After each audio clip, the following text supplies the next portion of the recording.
ఉందా కోటేశ్వర గారు audio clear గా ఉందా మీకు? యా కోటేశ్వర గారు చూసాం, ఇప్పుడు ప్యానలిస్టులు మాట్లాడిందంతా కూడా మీరు చూసారు. అలాగే పార్టీల కీలక నేతలు చేసినటువంటి విమర్శలు, ప్రతి విమర్శలు కూడా మీరు చూసినటువంటి పరిస్థితి. బీసీల రాజకీయం ఢిల్లీ చేరింది, మళ్ళీ ఢిల్లీ నుంచి గల్లీకి చేరినటువంటి పరిస్థితి.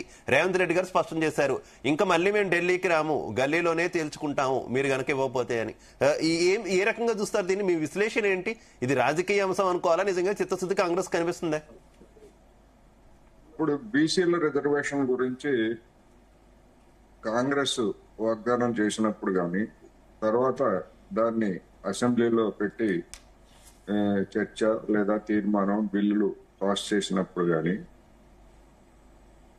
మూడు పార్టీలకి ఆ సమస్యలో ఉన్నటువంటి ఇబ్బంది ఏమిటో, లేకపోతే కీలకమైనటువంటి పీఠముడు ఏమిటనేటువంటిది మూడు పార్టీలకి తెలుసు. నా అభిప్రాయం ఏంటంటే, మూడు పార్టీలు ఎవరి గేమ్ వారు ఆడుతున్నారు అనేటువంటిది నేను ఈ సందర్భంగా చెప్పదలుచుకున్నా.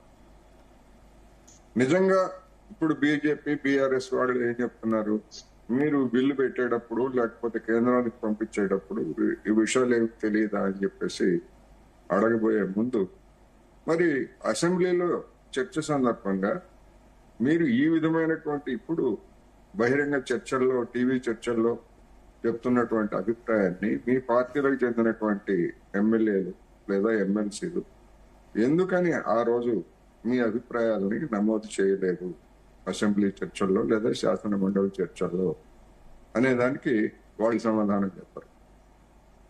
మరి సుప్రీంకోర్టు తీర్పు లేకపోతే రాజ్యాంగపరమైనటువంటి ఇబ్బందులు ఉన్నటువంటి సమయంలో దానికి అవసరమైనటువంటి ముందస్తు మథనం గాని లేదా ముందస్తు వ్యూహం గాని అటువంటిది ఏమీ లేకుండా, మరి కాంగ్రెస్ పార్టీ ఎందుకు ఈ విషయాలన్నీ కాంగ్రెస్ పెద్దలకు తెలియదా, ముఖ్యమంత్రికి తెలియదా, లేకపోతే అధిష్టాన వర్గానికి తెలియదా? ఎవరికి తెలియదు?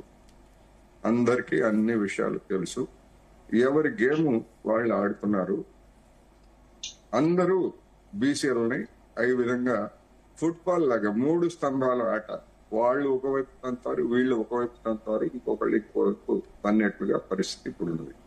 అయితే ఇక్కడ పార్టీలు లేకపోతే పార్టీ వ్యూహాలని పక్కన పెట్టేట్లయితే, అసెంబ్లీ పంపించినటువంటి బిల్లు రాష్ట్రపతి లేకపోతే ఆర్డినెన్స్ గవర్నర్ దగ్గర ఉన్నది.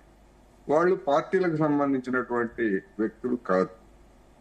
వ్యక్తులు కానప్పుడు పార్టీ రాజకీయాల్లో భాగంగా వాళ్ళ దగ్గరకు వచ్చినటువంటి ఆర్డినెన్స్ ను తిరస్కరించడమో చేయాలి గవర్నరు, లేదా రాష్ట్రపతి తన దగ్గరకు వచ్చినటువంటి బిల్లును తిరస్కరించడమో ఆమోదించడమో చేయాలి. అలా చేయకుండా కనీసం వెనక్కి తిప్పి పంపించాలి. సుప్రీంకోర్టులో కూడా దాని మీద వివాదం తలెత్తినటువంటి అంశం తెలిసిందే కదా.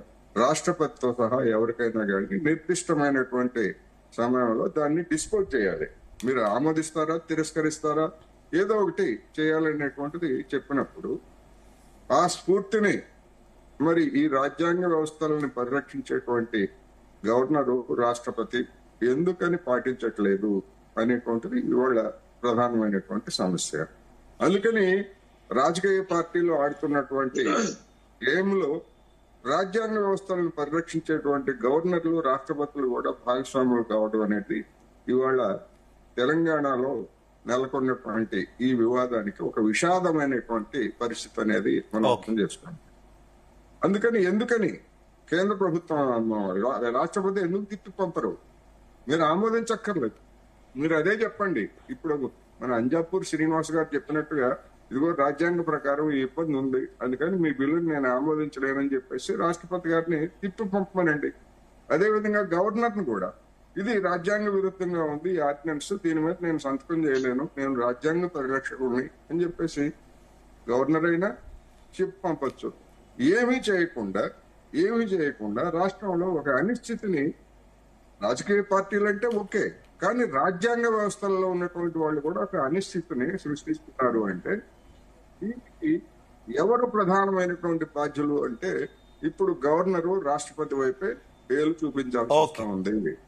పాలక పార్టీ బీజేపీ గేమ్ కు అనుగుణంగా వాళ్ళు ఆ విధంగా వ్యవహరిస్తున్నారని కూడా విమర్శిస్తే అది తప్పు కాదు, ఆ వ్యవస్థల్ని అవమానపరిచినట్టు కూడా కాదు అనేది నా అభిప్రాయం.